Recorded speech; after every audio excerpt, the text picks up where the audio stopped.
ইউরেথ্রাতে আমরা দু ধরনের স্ফিংক্টার দেখতে পাই। প্রথম ইন্টারনাল স্ফিংক্টার, যেটা থাকে প্রক্সিমালি, এবং দ্বিতীয়ত এক্সটার্নাল স্ফিংক্টার, যেটা থাকে ডিস্টালি। এই ইন্টারনাল স্ফিংক্টারটা কোথায় থাকে?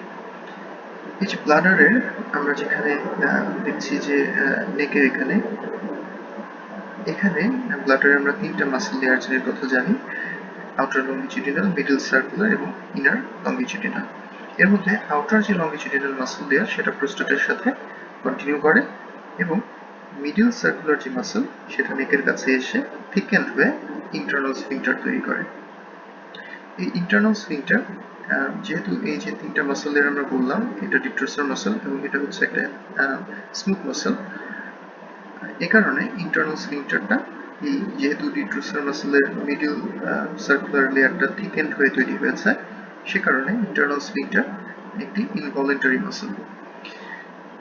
ডিস্টালি আমরা এখানে দেখতে পাচ্ছি যে আমরা এর আগে পড়েছি যে ইউরেথ্রার পার্টগুলো, যে preprostatic part, prostatic part, membranous part এবং পেনাইল পার্ট। এর মধ্যে এই যে মেমব্রেনাস যে পার্টটা রয়েছে, এই মেমব্রেনাস পার্টের চারিদিকে আমরা দেখছি ইউরোজেনিটাল ডায়াফ্রাম।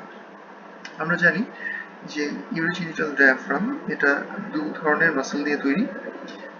একটি হচ্ছে স্ফিংক্টার ইউরেথ্রি এবং আরেকটি হচ্ছে ট্রান্সভার্সাস পেরিনি প্রোফান্ডাস।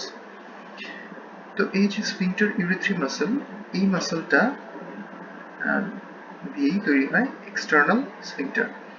যেহেতু এই স্ফিংক্টার ইউরেথ্রি মাসল একটি স্কেলেটাল মাসল, সেই কারণে এক্সটার্নাল স্ফিংক্টার এটা একটি ভলান্টারি স্ফিংক্টার। সুতরাং আমরা এই এক্সটার্নাল স্ফিংক্টারকে ভলান্টারিলি কন্ট্রাক্ট করতে পারি, রিল্যাক্স করতে পারি।